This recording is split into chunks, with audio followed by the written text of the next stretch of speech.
A sandwich used to be the reason you walked into Woolworths, not the lipstick, not the sewing needles, not the goldfish in the back. You climbed onto a spinning stool, read the chalkboard behind the counter, and somebody in a white paper hat pressed your lunch flat on a grill 6 feet from your plate. By the time you finished, the bread was still warm and your total was under $1. Number 14 on this list was something no modern deli would dare put on a menu, and it sold out by noon every single day. Number 7 sat behind the glass case at nearly every lunch counter in the Northeast, and most people under 50 have never even heard of it. These were not gourmet creations. They were ordinary, cheap, and everywhere, until the lunch counters locked their doors and took the recipes with them. Here are 25 famous lunch counter sandwiches that vanished after the 1970s. Number 25. Deviled ham sandwich. You opened a small flat tin with a key that wound around the lid, spread the paste on white bread, and that was your lunch. Underwood deviled ham had been around since the 1860s, and by the 1950s it sat in nearly every drugstore lunch counter in the country. The taste was salty, smoky, and slightly spicy, with a texture somewhere between pâté and canned cat food, which your kids were happy to point out. Most cooks added a little mayonnaise and sweet pickle relish. Some threw in a boiled egg. The sandwich cost next to nothing and took about 30 seconds to make, which is exactly why every soda fountain and five and dime kept a case of those little red tins behind the counter. When fresh deli meat became cheap and widely available, nobody reached for the tin anymore. Number 24. Pimento cheese sandwich. In the South, this was the lunch counter sandwich that needed no explanation. A bowl of sharp cheddar grated fine and mixed with roasted red pimentos, a spoonful of mayonnaise, and a crack of black pepper, spread thick between 2 slices of white bread. Every drugstore counter and five and dime from Richmond to Birmingham kept a batch behind the glass, and the woman working the line could make one in under a minute. The cheese was always room temperature, soft enough to spread but firm enough to hold the bread together. Some cooks added a dash of Worcestershire. Others folded in a few drops of hot sauce or a pinch of garlic powder. It was a sandwich that tasted like summer even in January, and it cost less than a cup of coffee. When the old lunch counters closed through the 1970s and 1980s, pimento cheese retreated to church suppers and family reunions. A few southern restaurants still serve it, but the version you get now sits on artisan bread with a pickle spear and costs more than the entire lunch used to. The original was plain, cold, and perfect, and the counter where you ate it smelled like floor wax and coffee. Before I go any further, this one is for the folks who want more old recipes like these collected in one place. I put together the Vintage Recipe Guide, a full cookbook with hundreds of recipes from the same era as the sandwiches on this list. You can find it on my website, vintagelifestyleusa.com. I will not bring it up again. If you want it, it is there. Now, back to the list. Number 23. Chicken a la King Sandwich. Diced chicken in a thick cream sauce with mushrooms and pimentos, spooned hot over a slice of toast and eaten with a knife and fork. This was the lunch counter version of something fancy, and every waitress in a white apron knew how to plate it so the sauce pooled just right without running off the bread. The chicken was usually leftover roast, pulled apart and stirred into a roux made with butter, flour, and whole milk. The mushrooms were canned, the pimentos came from a jar, and none of that mattered because the sauce was rich enough to make you forget where the ingredients started. Lunch counters served it as an open-faced special with a side of canned peas or a small salad, and the ticket rarely topped $1. By the late 1970s, the dish had moved to frozen dinner trays and hotel banquet halls, and the lunch counter version disappeared with the counters themselves. Number 22. Date nut bread with cream cheese. Every lunch counter had a loaf of dark, dense date nut bread sitting under a glass dome near the register. The cook sliced it thin, spread both sides with cream cheese, and served it on a small plate with no garnish. It was sweet, earthy, and filling. The bread itself was studded with chopped walnuts and sticky pieces of date, and it held together like a brick. Some counters bought the canned version from Dromedary, which came in a tall, cylindrical tin you opened from both ends and pushed the loaf out like a log. Nobody under 60 remembers this sandwich today. The canned bread disappeared from most grocery shelves by the 1980s, and the lunch counter version vanished even earlier. Number 21. Ribbon sandwich. This was the lunch counter sandwich that tried to look elegant. 3 or 4 thin slices of crustless white and wheat bread stacked in alternating layers with different fillings between each one, pressed flat, chilled, and sliced crosswise so the layers showed like ribbons. The fillings were simple: cream cheese tinted pink with pimento on one layer, egg salad on the next, a thin spread of deviled ham on the third. The whole thing was held together by the cream cheese acting as glue. Lunch counters, tea rooms, and hotel coffee shops served ribbon sandwiches on oval plates with a sprig of parsley, and for decades they were the standard order for women's luncheons and bridal showers. Making them took time and steady hands, which is exactly why they vanished. When labor got expensive and lunch got fast, nobody had the patience to trim crusts and stack layers for a sandwich that sold for the same price as a ham on rye. A lunch counter was not a restaurant. It was a strip of formica bolted to the wall of a store that sold something else entirely. You ate with strangers on both sides of you, close enough to bump elbows, and the cook worked in full view so you could watch your food being made. There was no tipping culture to speak of, no waitstaff, no atmosphere, just speed, low prices, and a short menu that never changed. The sandwiches on that menu were not invented by chefs. They were invented by time pressure and tight margins. A counter cook needed to make something good with 5 ingredients in 90 seconds. That constraint shaped every sandwich on this list, and when the constraint disappeared, so did the food. The chain restaurants moved in, the lunch counters locked their doors, and an entire category of American cooking simply stopped being made. Number 20. Sardine sandwich. A tin of sardines mashed flat on dark rye bread with a squeeze of lemon, a few rings of raw onion, and a smear of mustard. This was a working sandwich, the kind ordered by men who came in from the loading dock with 15 minutes and no patience for anything complicated. Lunch counters in port cities and industrial neighborhoods kept sardine tins stacked behind the counter because they were cheap, they lasted forever, and the sandwich took 30 seconds to assemble. The fish was salty and soft, and the rye bread kept it from falling apart. Some places served it open-faced with a slice of tomato. Others pressed the bread down tight and cut it on the diagonal. It never pretended to be elegant, and nobody ordered it on a date. The sardine sandwich started disappearing from American lunch counter menus in the 1960s, pushed aside by tuna salad, which was milder and did not divide the room with its smell. The tin is still on the grocery shelf, but the sandwich itself belongs to a counter and a crowd that no longer exist. Number 19. Braunschweiger sandwich. Braunschweiger was a smoked liverwurst, softer and richer than the regular kind, and it spread like butter across a slice of pumpernickel. Lunch counters in the Midwest served it thick, with a slice of raw onion and a squirt of yellow mustard, and it was one of those sandwiches you either grew up eating or could not understand at all.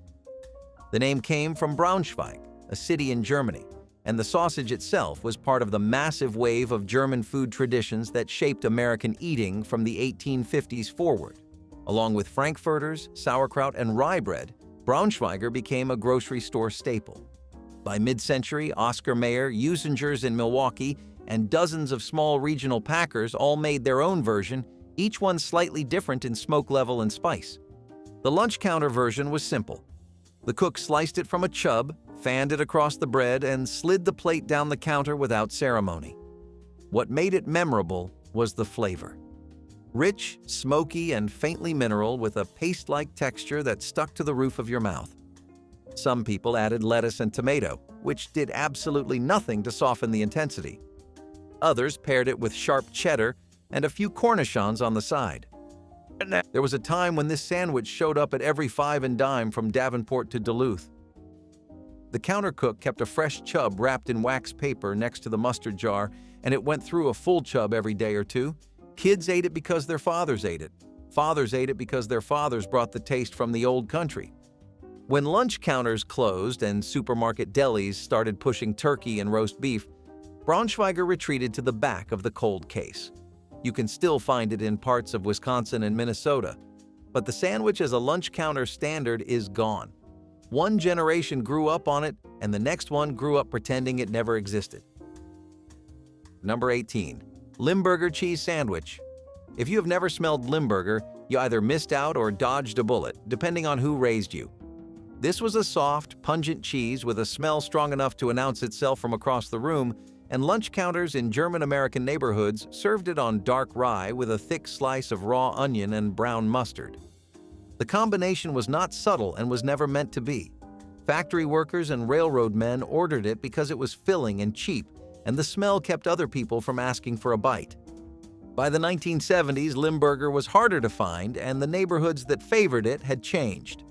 The sandwich hung on in a few taverns in Wisconsin and parts of the upper Midwest, but as a lunch counter item, it was finished. The people who loved it still talk about it. Everyone else just remembers the smell. Number 17. Meatloaf sandwich. A thick slab of cold meatloaf from the day before, sliced straight from the icebox and laid between two pieces of white bread with mustard and a leaf of iceberg lettuce. Lunch counters made meatloaf in sheet pans every morning, and whatever did not sell as a hot plate at dinner became sandwiches the next day. The bread went soft against the cold meat, and the mustard cut through the dense, beefy flavor just enough to keep the whole thing from feeling heavy. Some places served it warm, reheated on the flat grill with a slice of onion and a smear of ketchup.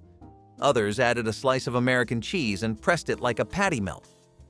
The meatloaf sandwich was not glamorous, and nobody ever ordered it to impress anyone, but it was solid and filling, and you could eat it with one hand while reading the newspaper with the other. When lunch counters gave way to fast food chains, the meatloaf sandwich did not survive the transition. It was too plain, too slow, and too connected to the idea of yesterday's dinner to fit on a modern menu. Number 16. Egg salad on toast. Hard-boiled eggs chopped with a fork, mixed with mayonnaise and a pinch of celery salt, spread on toasted white bread with a leaf of iceberg lettuce. This was the default sandwich for anyone who wanted something plain and dependable. The eggs were boiled in the morning, and the salad was mixed by 10. It sat in a bowl behind the glass and went on to bread all day long without refrigeration, which is probably why health codes eventually helped retire it. The egg salad at a lunch counter was never cold. It was room temperature at best, slightly warm at worst, and somehow nobody seemed to mind. You could order it at Newberry's, McCrory's, Kresge, or any drugstore with a soda fountain, and it tasted exactly the same everywhere. The chalkboard behind the counter listed prices and names, but it never explained where these sandwiches came from. Most of them were immigrant food, recipes carried across the Atlantic and simplified for speed. German butchers brought the liverwurst and the Braunschweiger. Eastern European delis contributed the tongue and the rye bread. Southern cooks brought the pimento cheese. The lunch counter took all of it, stripped out the ceremony, and served it fast and cheap to anyone who sat down. For decades, this was how American food actually worked. Not restaurants, not cookbooks, not famous chefs. A flat-top grill, a loaf of bread, and whatever the neighborhood already knew how to eat. The lunch counter was the most democratic kitchen in the country, and nobody thought to write down what it served before it disappeared. Number 15. Fried bologna sandwich. A thick slice of bologna scored with a knife so it would not curl, fried on the flat top until the edges crisped and the center puffed, slapped onto white bread with mustard and a slice of American cheese. This was not a delicate sandwich. It was loud, greasy, and satisfying in a way that embarrassed people who thought they had moved past it. Lunch counters served it because bologna was one of the cheapest meats available, and frying it made it taste like something worth ordering. The sizzle on the grill was part of the sales pitch. You heard it before you saw it, and by the time the cook slid it across the counter, the bread was already going translucent from the grease. Some diners in Appalachia and the rural South still fry bologna, but the lunch counter version, served on a paper plate with a bag of chips, is gone. Number 14. Soft-shell crab sandwich. A whole soft-shell crab, lightly dredged in seasoned flour and fried fast in hot oil until the legs went crisp, pressed between two halves of a roll with a leaf of lettuce and a squeeze of tartar sauce. This was a seasonal lunch counter sandwich, and in the spring and early summer, counters along the Chesapeake Bay, the Jersey Shore, and the Gulf Coast put them on the board the same week the watermen brought in the first molting crabs. The crab was small enough to fit in one hand, and when it was fried right, the shell crackled like a potato chip and the meat inside stayed sweet and tender. You ate the whole thing, legs and all. That was the point. No picking, no cracking, no tools. A lunch counter cook could fry a dozen in the time it took to shuck 1 bushel of hard shells, and the sandwich moved fast during the lunch rush. The soft shell season was short, sometimes only 6 or 8 weeks, and the price stayed low because the crabs were local and abundant. Watermen in Maryland and Virginia sold them by the basket at the dock, and a lunch counter near the water could put a fried crab sandwich on the menu for pocket change. Some cooks added Old Bay to the flour. Others kept it plain and let the crab speak for itself. Either way, the sandwich was gone from the board by July, and you waited a full year for the next one. What killed the lunch counter version was not the taste, but the economics. By the late 1970s, soft-shell crabs were being shipped to white tablecloth restaurants in New York and Chicago, where chefs served them on brioche with aioli and microgreens. The price followed the demand. A crab that once cost a lunch counter a few cents now fetched several dollars wholesale, and no counter could absorb that and still sell a sandwich for a working lunch price. The soft-shell crab moved upmarket, and the rough, fast, paper plate version eaten standing at a waterfront counter vanished with the men who used to order it. Number 13. Olive nut sandwich. Green olives and pecans chopped fine, mixed with cream cheese, spread on white bread, and sliced into neat triangles. This was a tea room and lunch counter staple across the South and Midwest, and it showed up at every ladies' luncheon from the 1930s through the 1960s. The flavor was salty, tangy, and slightly sweet from the nuts, and the pale green color made it look like something from a garden party. Lunch counters kept the filling in a covered bowl and assembled them to order. Some added a thin layer of mayonnaise. Others used pimento-stuffed olives for extra color. The sandwich was considered refined, which is the main reason it disappeared. When lunch counters gave way to fast food, nothing refined survived the transition. Number 12. Welsh rarebit. Melted cheese poured over toast. That description does not begin to do it justice.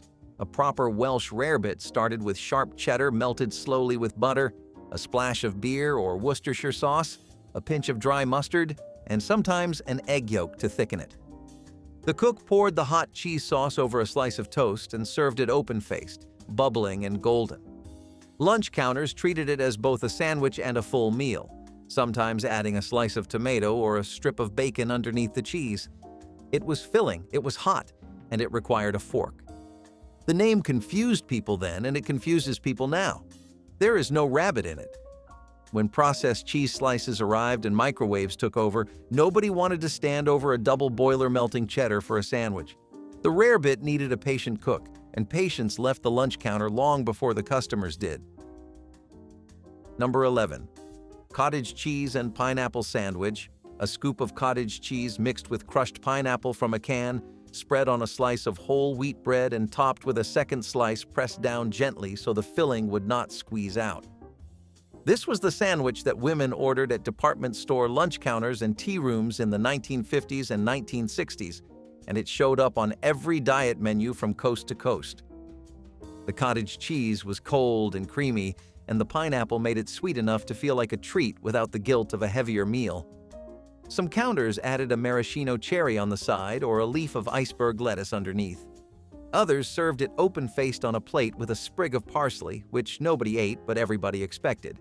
It was a sandwich built on the idea that lunch should be light and ladylike, and the women who ordered it were following the calorie-counting advice that filled every magazine rack at the drugstore. By the mid-1970s, the diet world had moved on to other things, and the cottage cheese and pineapple sandwich left the menu without anyone noticing it was gone. A lunch counter sandwich was an act of trust. You could not see the ingredients before they went on the bread. You could not send it back without making a scene 3 feet from the cook. You sat close enough to watch him work, and you ate what he gave you. That proximity was the quality control. If the bread was stale, you could see it. If the meat smelled wrong, you could smell it before it hit the plate. There was no kitchen door between you and the truth. When the lunch counters closed and the sandwich moved behind walls into chain restaurants and fast food kitchens where you could not see a thing, that trust disappeared. The food got cheaper, but the distance got wider, and something honest in the transaction changed for good. The sandwiches on the rest of this list were built on that old handshake, and they could not survive without it. Number 10. St. Paul Sandwich. An egg foo young patty on white bread with mayonnaise, lettuce, tomato, and dill pickle. If that sounds like two different cuisines crashed into each other, that is exactly what happened. The St. Paul sandwich was born in the Chinese-American restaurants and lunch counters of St. Louis, and nobody has ever fully explained why it exists.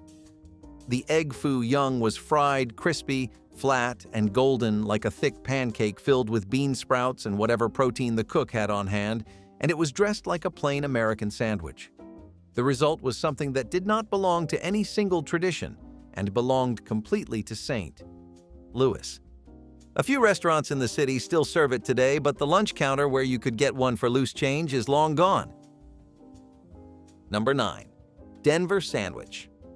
You might know this one by another name if you grew up west of the Mississippi, the Western Sandwich.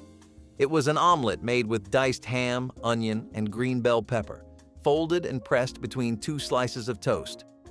Lunch counters served it all day long because the ingredients were cheap and the cook could make it in 3 minutes on the flat top. The egg mixture hit the grill, the fillings went in, the cook folded it over and slid it between the bread before the egg fully set. The result was half sandwich and half breakfast, which made it popular with shift workers who ate lunch at odd hours. The Denver sandwich still exists in some diners, but the lunch counter version, made on a flat top right in front of you without a menu description needed, is a thing of the past. Number 8. Chopped chicken liver on rye. Chicken livers sautéed in schmaltz with onions cooked until golden, then chopped together on a wooden board with a heavy knife until the mixture was coarse and spreadable but never smooth. A thick layer on a slice of seeded rye bread, sometimes with a leaf of lettuce, sometimes with nothing at all. This was one of the anchors of the Jewish deli lunch counter, and in cities like New York, Philadelphia, and Chicago, it held its own next to the corned beef and the pastrami for decades. The taste was rich and mineral, with a sweetness from the caramelized onions and a depth from the rendered chicken fat that no other sandwich filling could match. Every cook had a method. Some added a chopped hard-boiled egg to lighten the texture. Others mixed in a spoonful of greben, the crispy bits left over from rendering the schmaltz, for crunch. The best versions were made fresh each morning and served at room temperature because cold chicken liver loses half its flavor. Chopped liver was not a sandwich for everyone. The taste was strong, the color was gray-brown, and the texture sat somewhere between pâté and hash. But the people who loved it were loyal to it in a way that bordered on devotion. They ordered it without looking at the menu. They argued about whose mother made the best version. They brought containers home from the deli counter and ate it on crackers at midnight. What pulled it off the menu was not taste, but time. The old delis that made it by hand started closing in the 1970s and 1980s. The ones that survived switched to machine-processed versions that tasted flat and came in plastic tubs. The handmade chopped liver, prepared that morning with fresh livers and real schmaltz, became harder to find every year. The sandwich did not disappear because people stopped wanting it. It disappeared because the hands that made it retired. Number 7. Loose meat sandwich. A handful of seasoned ground beef, crumbled and browned on a flat griddle without any sauce, piled onto a soft hamburger bun, and served with pickles, mustard, and raw onion. No ketchup, no tomato, no lettuce. The meat was loose, not pressed into a patty, and it fell apart the second you picked it up, which was part of the charm. Lunch counters across Iowa and the Midwest served loose meat sandwiches as a daily staple, and the regulars who ate them knew to hunch over the plate and let the crumbles fall where they fell. The flavor was simple and clean, just beef and salt and a little pepper, and the bun did nothing but hold the pile together for a few bites. A few places seasoned the meat with Worcestershire sauce or a pinch of garlic powder, but the best versions kept it plain.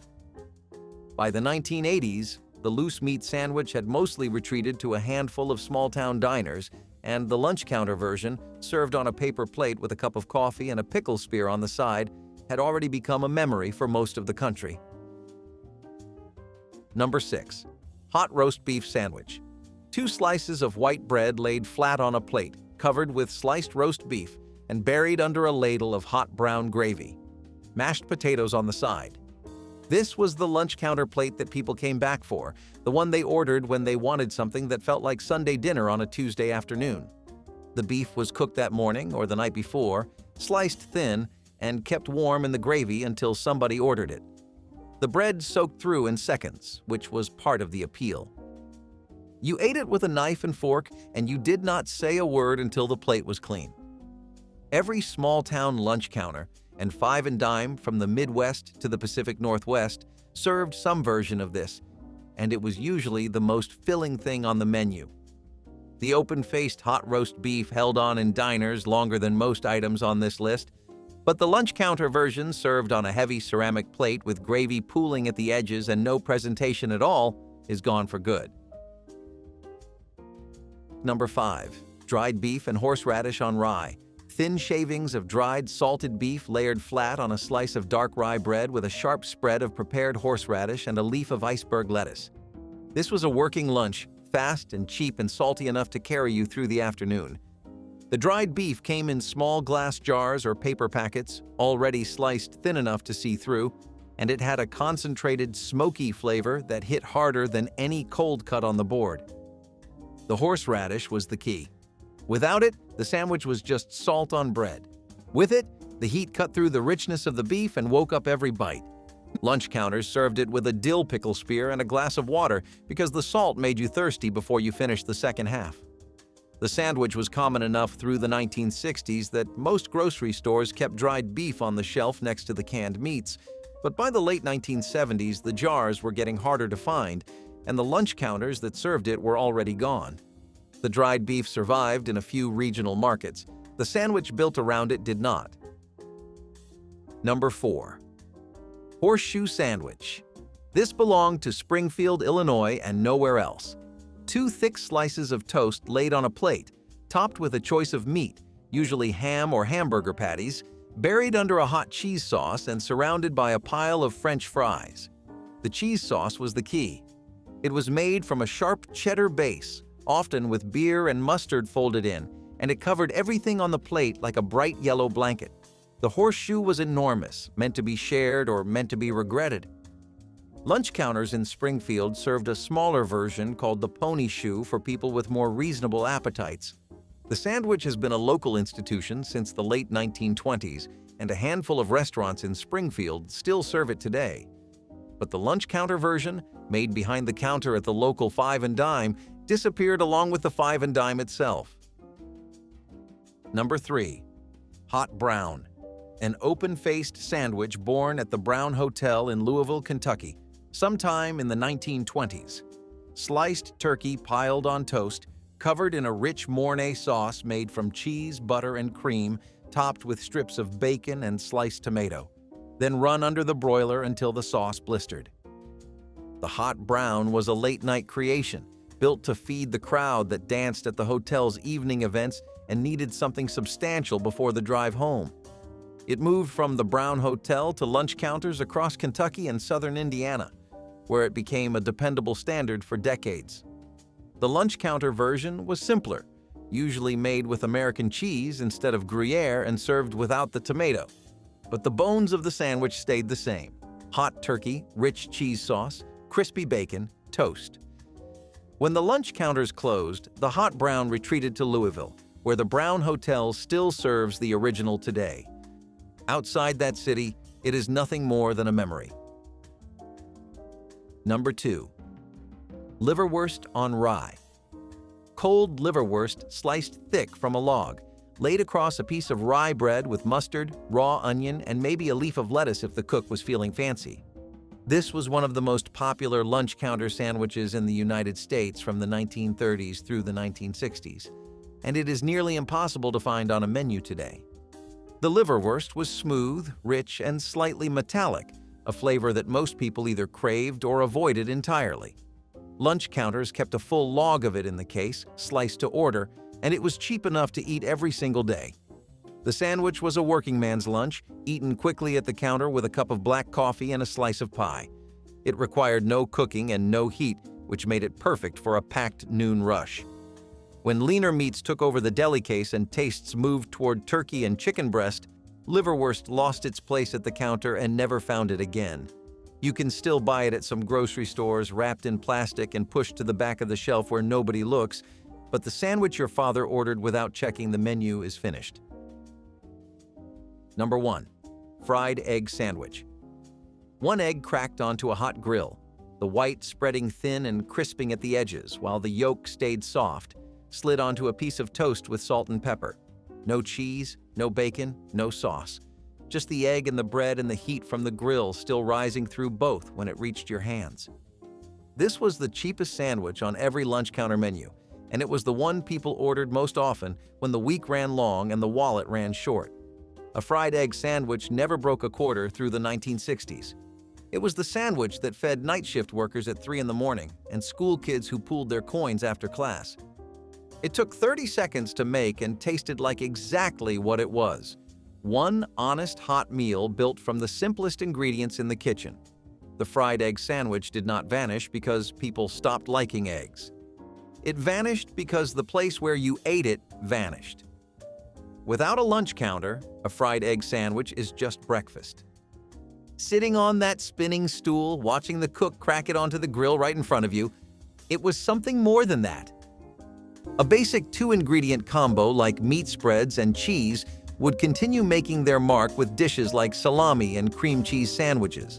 Salami itself was something that Italian-American communities heavily popularized in America around the early 1900s. Restaurants would take the trend and turn it into a surefire facet of American cooking in the 70s with easy and accessible ideas like salami and cream cheese sandwiches. If it works in restaurants, then the next step to making it a long-lasting memory is to make it simple enough for people to eat at home. Cream cheese, some salami, and white bread understood the assignment perfectly, and despite fading away later on, were a beloved sandwich. If you had any Italian family or were in a primarily European neighborhood, you could definitely expect to catch a whiff of these around the block. Maybe cheeses used to be stronger then? Either way, we would love to try this sandwich from the 1970s. Corned beef tongue with mustard in between fluffy bread slices. Okay, beef tongue might be way out of your palate, but don't disregard the corned beef tongue sandwich just yet. For something to fade from history, it's got to cement its spot there first, right? Can't do that if you don't bring something to the table. Perhaps this one will bring a lot more than you'd expect. It's traditionally prepared with carrots, garlic, red pepper, black pepper, salt, onions, mayo, and spice like bell pepper, paprika, and some garnishes like lime and parsley. So we already have the makings of a savory delight. You really want to keep a close eye on the beef tongue while it's in the pot, though. It can alter the flavor or dry it out fast. Though this sandwich has faded into the past now, the intricacy and delicacy through which it was created is a marvel to look back at. Maybe one day, this sandwich will come back at fancy restaurants, but for now, it remains a figment of the past. Creamed chipped beef on toast, or as anyone who ever served in the military will tell you, SOS. No, not a cry for help, though it looked like one. This was dried beef, shredded and stirred into a thick, milky white sauce with a bit of pepper and sometimes a touch of Worcestershire if you were fancy. Then it got spooned over toast, or biscuits, or whatever bread you had. It was a direct descendant of World War II rations. But by the 1970s, it had made its way into American homes, school cafeterias, and greasy spoon diners across the country. It was salty. It was creamy. It looked like a mistake, but somehow it kept getting made and loved. It was affordable, filling, and tasted better than it had any right to. Parents made it because it used cheap pantry ingredients. Diners served it with coffee refills. Kids ate it because they did not know any better, then grew up craving it again. It might not be pretty, but it is unforgettable. Still, not everything on this list is heavy. Some sandwiches were just simple, clever ways to use what was left on the breakfast table and a little sweet on the side. Ever heard of a peanut butter and pickle sandwich? While both pickles and peanut butter are popular choices for bread-based goodness nowadays, there was once a time when people mixed the pickles into the peanut butter to make a sandwich. Around the 1970s, the peanut butter and pickle sandwiches really started taking off, particularly dill pickles. Something about the spice and tang of a pickle added a lot of character to a basic peanut butter sandwich. It helped that a sandwich loaded with vegetables was always more filling. On a budget or on an energetically challenged day where you cannot get yourself out of bed, this sandwich worked wonders for the masses. We definitely want this one back in lunchboxes and fridges in many states like the good old days. The pimiento cheese sandwich is a southern classic made with a spread of grated cheese, mayonnaise, and pimientos, typically served on white bread. This sandwich was once a staple at luncheons and picnics, but has become less common in recent times. The peak its popularity was definitely during the 20th century, mostly as a homemade snack. The conventional prep would be pimiento peppers and cheese, soft or grilled, usually cream, spread across 2 loaves of bread. It declined as a go-to snack after WW II, but the South remembers favorably the delicious pimiento sandwiches their grandmothers would whip up. Does it get any nostalgia going for you? This sandwich definitely rings some bells in the minds of Southerners, though it's hard to find places offering to create this now-forgotten sandwich. There is nothing tidy about a Sloppy Joe, and that is the whole point. These school cafeteria icons had one mission: to hit like a flavor bomb and leave a trail behind. Tangy ground beef cooked with tomato paste, onions, and whatever seasoning the lunch lady felt like using that day. Scooped in a steaming pile onto soft hamburger buns that were usually a little too small. You would take one bite, and the filling would slide out the other side like it was trying to escape. Your hands? Covered. Your tray?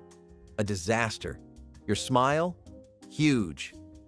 They were sweet, salty, savory, and just chaotic enough to make lunch feel like a party. Even the name sounded like something you should not be allowed to say in class. Sloppy Joes were not reserved for fancy moments. They were served with plastic forks and half a chocolate milk carton. But they became legendary. Maybe it was because they tasted like comfort food mixed with rebellion. Or maybe it was just the fact that no one ever got through one without needing extra napkins. Either way, it earned its place in the Sandwich Hall of Fame. But what if I told you there was a sandwich out there that combined egg, gravy, and a hamburger bun, and somehow made it work? Peanut butter and bacon sandwiches might be a little ironic considering what we just talked about, but one thing they most definitely are is downright delicious. We know you are imagining it as you watch the video, and that is okay because, honestly, same. Crispy fried strips of bacon lathered in thick peanut butter are enough to get anyone's mind going. In the 70s, peanut butter and bacon sandwiches were the standard American breakfast, and they may have even started the stereotype of the US being a nation of bacon heads. When you get to the plates of every household in 50 states, you can claim a piece of culture for yourself too. Peanut butter and bacon sandwiches remain in the Food Hall of Fame, and there was nothing like a fresh sandwich off the pan in the 70s. A bologna salad sandwich created with bologna mixed with pickles, onions, and mayonnaise certainly sounds like a good combo. There is some grim history attached to the sandwich, though, as it may have been used as rations for military rations in World War II during times of meat shortages. The sandwich's recipe went through a lot of changes across the decades, but traditionally there would be diced bologna, mayo, celery, and some onions. These ingredients were cost-effective and could be rationed out easily. Hence, the bologna salad sandwich was a regular lunch option for many people at the time. Now, bologna is not what you would call glamorous, but in the 1970s, someone took that humble meat and turned it into a straight-up miracle. Enter the bologna pizza sandwich. This was not a joke, it was genius. You start with a soft hamburger bun, maybe left over from the weekend cookout. On the bottom half, you lay down a slice of bologna, and if you are doing it right, you give it a quick sizzle in a frying pan so the edges curl up like a little meat bowl. Then you spoon on tomato sauce, canned, homemade, whatever you have, and top it with shredded mozzarella. After that, into the broiler it goes. What comes out is pure nostalgia with melted cheese dripping down the sides and the edges of the bologna just crispy enough to give it bite. It smelled like school lunch and after-school cartoons.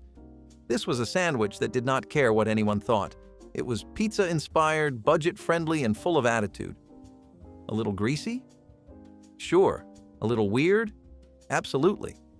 But no one ever forgot their first one. But if bologna in a broiler felt like a stretch, get ready for the canned spread that showed up in lunchboxes, picnic baskets, and every pantry with a shelf of shame, and somehow stayed beloved.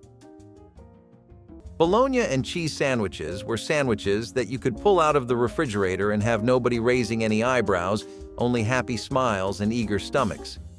Bologna spreads were not too popular in America until the 70s when they first properly started picking up some steam.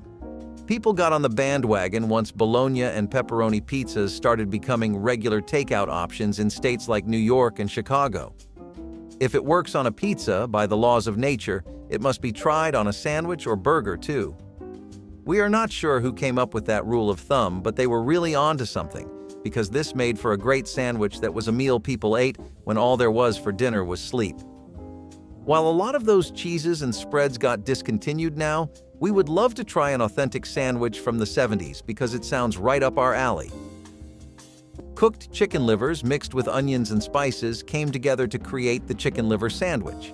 Now, out of all the ones on the list, this one has probably stood the test of time the most rigidly. You'll still find it in the odd bistro or cafe here and there. Preparing it is a bit of work, but for those who want to expand their sandwich arsenal, this is a worthy addition. You'll need celery, red onions, curry powder, salt and pepper, and lettuce of your choice. Once you've mixed your meat with your vegetables and spices, it's time to get cooking in a 350-degree skillet and mix well. Once it's all ready, assemble your sandwich and see just why this was so popular around the 1940-1960s. The patty melt was not just a sandwich, it was a lifestyle. It belonged to truck stops, corner booths, and places where the waitress calls you hon.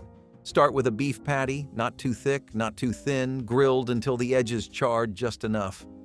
Then pile on caramelized onions so sweet they practically melt, and drop a couple of slices of Swiss cheese on top until it oozes over like lava. But the crown jewel? That rye bread, buttered and toasted right on the griddle. It soaked up everything. The beefy drippings, the onion sweetness, the crispy edges of the cheese. Every bite was a perfect mix of crunchy and gooey, salty and buttery. You were not just eating a sandwich, you were biting into pure diner energy. People had this at lunch and still talked about it at dinner. If your parents ever made this at home, you were one of the lucky ones. And if not, you probably still remember your first time trying one and realizing a sandwich could actually stop time. But not every sandwich needed to be hot off the grill.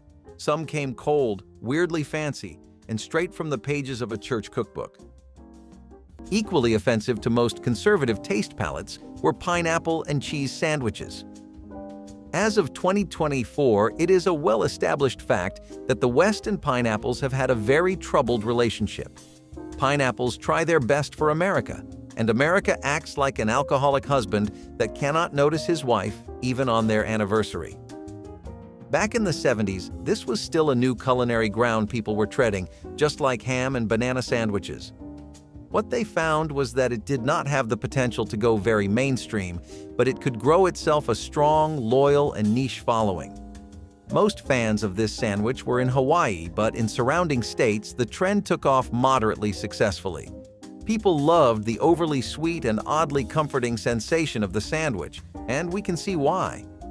Pineapple and cheese sandwiches sound oddly delicious if you really think about it. Sliced bananas with mayo on white bread. This banana and mayonnaise sandwich is a bit of a wild card for sure, but keep an open mind because the South definitely does, which is where this interesting creation finds its origins. Typically, a lot of comfort food comes out of the southern USA. As you may have guessed, preparing this is as simple as taking candy from a toddler.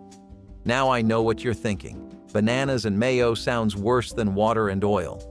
However, there's a reason it comes into comfort food. All you need is a sliced banana, 2 slices of fresh bread, and a good spread of mayo. Maybe not the best you'll ever have, but what's the downside? Give this forgotten experiment a try and see if it's up your alley. If you were a regular at lunch counters in the 1970s, there was one cold cut that had a mysterious charm: pickle and pimento loaf. It had a look that was hard to ignore. A pale pink meat dotted with bright green pickle bits and tiny flecks of red pimento, like a mosaic made by someone who really loved sandwiches. It came sliced thin from behind the deli glass, slapped between white bread with a dab of mayonnaise, and wrapped in wax paper with a soda on the side. You did not question it. You just ate it. The flavor? Tangy, savory, and weirdly sweet, but not in a bad way. It had the texture of bologna, the bite of pickle, and the color scheme of a Christmas tree. For some reason, it vanished from most grocery shelves by the end of the decade. Maybe tastes changed, or maybe we just stopped putting pickles inside our meat. But back then, it was an easy go-to, a bit of fun, and a total conversation starter if you pulled it out during lunch break. Of course, if you thought that sandwich was messy looking, just wait until we dive into the one that was literally impossible to eat without getting sauce all over your hands and loving it. Ham and banana sandwiches are less digestible both literally and figuratively than most of the list, but they actually worked quite well. The trick was in how you sliced them, because if the banana slices were fat and thick while the ham was thin, you would have a really overly sweet sandwich. Meanwhile, if you did the opposite, then you would have a mushy sandwich that did not have any real flavor. If you did get the proportions right, and most people did after their first few tries, then you had a 70s DIY delicacy with simple ingredients. It made sense why most people did not know how to make a good one, because it was not common. People who lived in other decades hated fruit and meat mixes of savory dishes, but they had a lot more room to make an impression with the crowd in the 70s. Maybe people felt very tropical for a decade? The sandwich would be quite an interesting addition in menus today. As grim as the name might sound, peanut butter combined with mayo was quite a hit back in the day. In America, kids would often have this at 7 a.m. before school as breakfast they could easily put together. The sandwich was especially popular in the 30s to 60s as it was cheap and filling. Much like other sandwiches in the list, the peanut butter and mayo combination was also a product of the Great Depression. The mayo provided generous proteins that would pair well with fats from the peanut butter. In a time of financial instability, people found this sandwich to be a great way to ensure intake of important nutrients. As financial situations improved in America, this sandwich was replaced by newer and rather better tasting options. The club sandwich was never shy about making an entrance. This was the sandwich equivalent of wearing a tuxedo to a barbecue. Triple layered, cut diagonally, and always served with a cocktail toothpick jabbed right through the middle like a victory flag, the classic clubhouse was a masterclass in controlled chaos. You had turkey, ham, and bacon stacked with lettuce, tomato, and mayonnaise on white toast, then doubled up like it had something to prove. One bite, and you got the salty crunch of bacon, the cool snap of lettuce, the savory chew of ham, and that creamy mayo keeping everything glued together. It was tall. It was filling. It was an edible tower of American lunch pride. You could find it at diners, roadside motels, airport cafes, and your Aunt Linda's house on a Sunday afternoon. No one ever finished a club sandwich without looking like they'd just solved a puzzle. Picking it up was half the battle. Eating it cleanly? Impossible.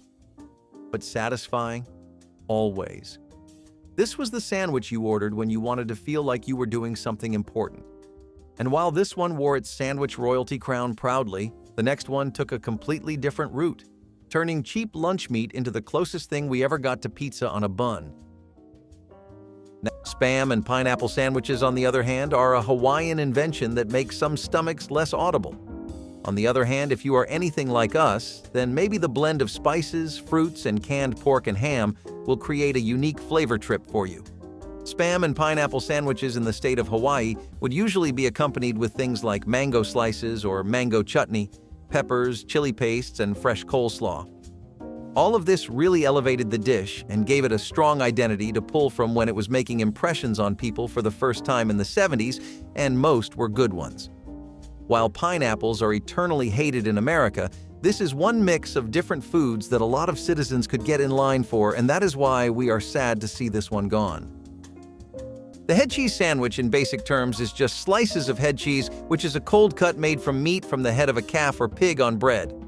If you'd rather not the head, then you can also use trimmings, and in terms of assembly, this resembles more of a charcuterie board than anything else. It's packed to the brim with vegetables, spices, and other aromatics. Though still, the entire head of an animal can be a bit of a daunting task for any chef. Once you've got your bread toasted and your spread spreaded, add your spices and vegetables and the hog's head cheese and assemble accordingly. If you actually manage to pull it off, this is definitely a vintage worth getting your hands dirtier than usual. Now this one came out of left field, unless you grew up near a Chinatown diner. The Egg Foo Young sandwich was one of those things that made 0 sense on paper, but the second you took a bite, you stopped asking questions. Start with an egg patty, crispy on the outside, soft on the inside, and packed with bean sprouts, green onions, maybe a little chopped pork or shrimp if you got the good kind. Then came the gravy. Not just poured, but drenched. Thick brown gravy ladled right over the patty until it practically dripped off the sides. Slide the whole thing into a hamburger bun, close it up, and prepare yourself for the kind of meal that laughs in the face of napkins. It was heavy, hot, and heartwarming. The Egg Foo Young sandwich felt like the kind of invention you only make when you are really hungry and just messing around in the kitchen. But in the 1970s, this was a lunchtime legend for anyone who knew where to find it. Of course, if you were not lucky enough to live near a place that served one of these, you probably grew up with something even saltier, way more military, and still showing up on diner menus today. What we cannot get are chicken salad and grape sandwiches. Seriously, what was the vision here, and who signed off on it? Honestly, the most action this dish saw was when it was the weekend, and there were only leftovers and some odd assortment of fruits at home. Places like Rhode Island still had a fan base for the flavors this sandwich had, especially in early 1970s, and the highlight here really was the chicken salad. Not something you would have to enter a food coma, but definitely something you want if you are counting calories. Health-wise, this was probably the best sandwich you could get back then, when the alternatives were grease-loaded behemoths or experimental train wrecks. Most of the lovers of chicken salad and grape sandwiches dwindled a lot over the years, and now it is just a memory. A rather repulsive combo for some and appealing taste for others. The anchovy paste sandwich is a savory spread made from anchovy paste. This is less of a sandwich and more of a versatile condiment, but it does work extremely well on sandwiches, especially because the bread balances out the anchovy's taste. Historically, anchovy paste has always been used to give flavor and some pros to your health, but in the USA, it picked steam as a spread for sandwiches. You can spice this up with fried eggplants, tomatoes, chopped chicken chunks, a salad dressing, or anything you can imagine. This is one of those sandwiches where every time you try it, you can experiment. Imagine being 8 years old and opening your lunchbox to find chopped olive and cream cheese on pumpernickel. Either your mom was ahead of her time, or she found an old cocktail recipe card and just went with it. This sandwich was salty, tangy, creamy, and somehow kind of grown up.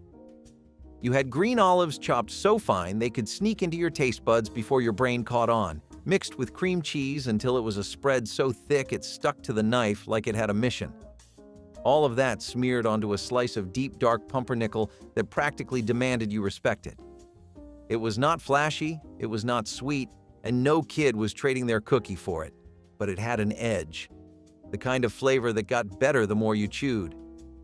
Somewhere along the way, this party appetizer snuck into lunchboxes, Tupperware, and even a few kitchen counters at 2 in the morning. It was strange, but it made sense. The 70s were weird like that. Spreads were suddenly sandwiches and finger food was fair game. Of course, if you thought cold spreads were wild, wait until you see what happens when tuna salad goes face-to-face with a broiler. You have not seen experimental until you have seen a tuna and apple sandwich. Exactly what it sounds like and worse in reality than in your imagination, a tuna salad mixed with chopped apple slices on white bread. Yes, that is literally the entire concept, And no matter what the fusion food crowd tries to say, we are not trying it or buying into the hype. If only to satisfy the curiosity inside us and scratch that must-try-everything itch would we want this back. But strangely, people in the 70s had the opposite opinion. Cans of Pink Lady tuna and Farmer's Market apples were apparently their idea of a good meal back then. Do you think they were onto something? Maybe we are jumping the gun and should take a note out of their book about being open to new tastes. The creamed corn sandwich was easy and quick to make. With just some creamed corn on buttered bread, you had a good lunch ready. Now, this used to be a lunch many people would pick for their long work days, but recently it has taken a nosedive in popularity. Of course, the vegan crowd still loves it as an alternative, but only a surprisingly 0.66% restaurants offer creamed corn sandwiches on their menus. Still, let's say you're trying to watch what you eat. Any better option than a creamy corn sandwich? Maybe, but you'd be hard-pressed to find one this easy to make. All you need is spices of your choice, some veggies like tomatoes and onions, or iceberg lettuce or slightly toasted cabbage, a good spreading of creamed corn, flat loaf bread, and you'll have this delicious sandwich that has now faded into the past. A sandwich that many do not even know exists. You know it is serious when your childhood lunch starts with a loud sizzle. Fried bologna and mustard was never supposed to be a star. It was just something people made when they ran out of ideas or groceries. But it had that wild card charm. Thick-cut bologna, the kind with that red plastic skin you had to peel off, got tossed on a hot skillet until it puffed like a mini volcano. It would curl at the edges, crispy and brown, and just when you thought it was done, it would start to sing. Slap that onto a slice of Wonder Bread, squeeze on yellow mustard like you mean it, and top it with another slice. No lettuce, no tomato, no distractions. This was the sandwich that knew what it was. It smelled like school lunches and weekend trips to the lake. It was cheap, easy, and always hit the spot. Nobody was trying to impress anybody with this. But somehow, it never let you down. The meat might have been humble, but it had attitude, and the mustard made sure it got noticed. Now, if that one felt like a memory, wait until we talk about the sandwich that brought the diner straight to your house, griddle grease and all. Pickles come in pairs with olives, so it is only right to mention cream cheese and olive sandwiches next. Cream cheese was an ingredient that was already a staple in many American homes because of its popularity in desserts around the 1970s. Olives are, well, olives, and if you do not have a bottle always ready to go, you need to reevaluate your grocery shopping list for this month. Mixing the two made both substantially better, like you know those power-ups Iron Man gets whenever he puts on a bulkier suit? If people felt really fancy, they would put the olives on the stove for a while and have them fried. Not only was it great on its own, but people also did not stop at just frying. Both of them made for really awesome toppings on meat-based sandwiches. We would not mind seeing more olives on our plate today for sure. They are a classic we feel work in any era. The scrapple sandwich is exactly what the name suggests. Fried slices of scrapple on bread. Traditionally, this sandwich would be sliced and prepared in a skillet, under a thick layer of eggs. It definitely became popular around the Maryland to New York district, but the recipe itself is properly ancient. An 1853 extract from a cookbook advises using pork that wouldn't be suitable for sausage. It was also popular for its health benefits. It can be made in a variety of ways, and some people include crispy cabbage on top and make it into a waffle with mayo. Mix and match and see what works best for you. Maybe you'll find something worth sharing. But for now, the scrapple sandwich can only be something you create. With its popularity last seen in the mid-1850s, this sandwich is something that we can only find in old extracts now. There is something dangerously comforting about mixing bacon grease with anything sweet, and that is exactly what bacon and apple butter on white bread was. You take crisp, salty bacon, still warm from the skillet, and press it into a slice of soft white bread that has been generously smeared with apple butter. That is it. No lettuce, no cheese, no rules. The combination was 100% homemade magic. It tasted like fall mornings, cast iron skillets, and someone's grandma telling you not to eat too fast. Apple butter gave it this rich, spiced flavor that clung to your mouth just long enough for the bacon to come crashing through. It was smoky. It was sweet. It was not trying to impress anyone. The real win here was in how it reused leftovers. If breakfast was done, and you had a few stray strips of bacon and a jar of apple butter on hand, this sandwich practically made itself. The kind of thing you whipped up while the coffee was still brewing. Maybe it never made it to a diner menu, but it made it to enough hearts to matter.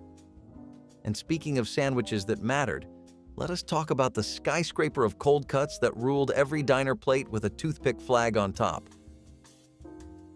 Olives might not make a comeback anytime soon in today's world, but they will return on the list with egg and olive sandwiches. Like we said, olives were starting to get really hot as the ideal sandwich topping. Adaptable, flexible, and cheap is all you want out of an accessory to your sandwich. Like those fancy earrings that go perfect with your dress, olives and eggs went together like a Cupid-certified match made in heaven.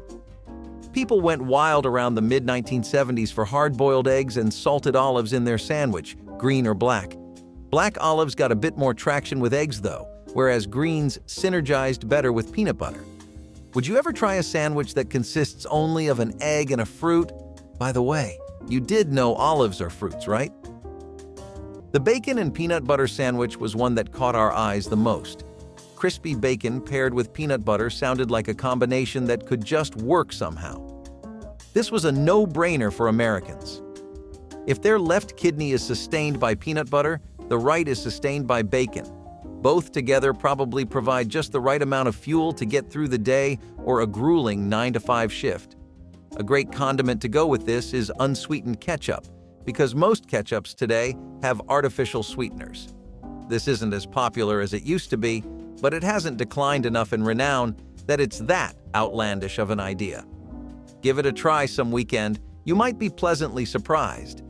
Sautéed or caramelized onions provide just the right complementary flavor to the crispy bacon, while also not overloading your taste buds because of the peanut butter. Now this one had drama. The tuna boat melt was not just a sandwich, it was an event. You start with a sub roll, soft in the middle, split open like it is waiting for a miracle. In goes a scoop of tuna salad, but not the watery kind. This was chunky, mayo-rich, maybe with a little celery if you were lucky. Then come the tomato slices, thin, juicy, and laid down like armor.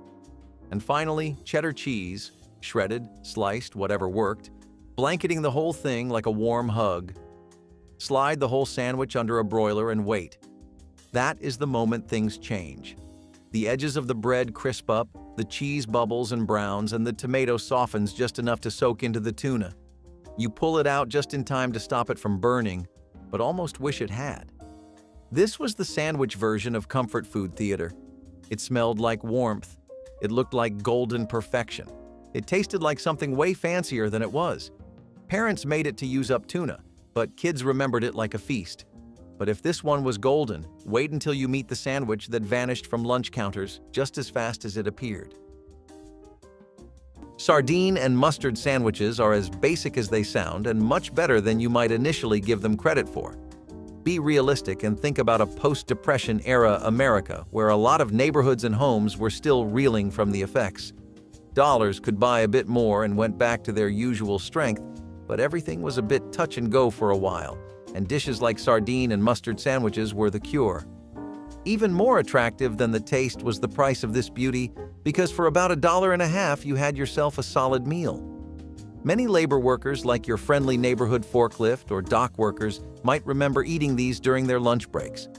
People would usually spice it up with other vegetables, toppings, and peppers to make a proper feast out of a cheap thrill. And we would like to join the fun too. Slices of cold meatloaf on bread created the cold meatloaf sandwich. Sounds simple enough, right? Nailing the contrast between the different flavors at work here is actually what packs this sandwich's flavorful punch. In your preparation, take care to preserve the moisture as much as possible. Also, for the love of God, please use loaf pans. They keep your loaf so much more stable. Now you can also throw in some pork, an egg, meat of your choice, garlic, and cook it in butter to really get a meal going. Leftover meatloaf folded into a sandwich has been a USA staple probably since the days of the Founding Fathers. but don't close your mind to all you can really do with it. You knew the Red Devil logo before you ever tasted it. That Underwood deviled ham can had a certain energy to it, bold, strange, and just a little too happy for what was inside. Still, one taste and you got it. Deviled ham salad was the low-key hero of school lunches and late-night sandwiches. It was creamy, salty, a little tangy, and just weird enough to make you wonder how it became so popular. Mix that canned meat paste with mayonnaise and relish, maybe a dash of mustard if you were daring, and you had a spread that knew how to work a slice of white bread. It was chilled, it was comforting, and it stuck to the roof of your mouth like a secret you could not wait to tell. This was the kind of sandwich you did not brag about, but secretly loved. And it was there for you, on road trips, in brown bags, and even at midnight when you could not sleep. It never looked fancy, but it never needed to. Deviled ham was a flavor bomb dressed up like a cold cut. But if you wanted something a little fresher, a little more deli style, then nothing hit quite like a stack of corned beef with a side of slaw and just enough spice to make you pay attention. No one does comfort food better than Americans, and the iconic potato chips and cheese sandwich is proof. People would grab cheddar or mozzarella cheese and a packet of Frito-Lays or a can of Pringles and get busy at the table but not in the kitchen. Reason being, this was one of those 10-minute dishes that took absolutely no effort or time to make, like instant noodles. Barbecue-flavored chips would be preferred, because they added a secondary flavor, but all kinds were used and the crunch was just to die for. In the 1970s, chips like Pringles were getting more and more popular in America, and that made it even easier for this to take center stage. What would follow in the decades after was a growing concern for health, and people stopped making their favorite potato chips and cheese sandwiches, but we would love a 70s plate. Now we are talking classic. Corned beef and coleslaw on seeded rye is one of those sandwiches that knew how to make an entrance without raising its voice. You would find it wrapped in wax paper at your local deli or sitting proud on a tray next to a pickle spear and a bag of chips. The corned beef was thin sliced but packed with punch, salty, tender, and just fatty enough to remind you this was not diet food. Then came the slaw. Not too creamy, not too dry, with just the right crunch to cut through the richness of the meat. Pile that high between two slices of seeded rye, sturdy, peppery, with that classic bite, and you had something special. This was the kind of sandwich that told you to sit down and take your time. It did not rush. It did not play games. It was the kind of thing you ordered when you wanted to feel like an adult, even if you were still wearing platform shoes and listening to disco on cassette. Deli counters made legends, and this one was a heavy hitter. But if corned beef was too bold for your taste, there was always its milder cousin, the quiet, sweet-talking ham salad that somehow became a staple without anyone noticing. Those 25 sandwiches came off the same flat-top grills and the same loaves of sliced bread in every town across this country. None of them needed a recipe written down, and none of them needed a name bigger than what they were. If you remember eating any of these, tell me which one in the comments. I want to hear about the counter where you had it and what you paid. Hit subscribe if this is the kind of thing you want to see more of, and share this with somebody who still remembers sitting on one of those spinning stools. Stay well, and I will see you in the next one.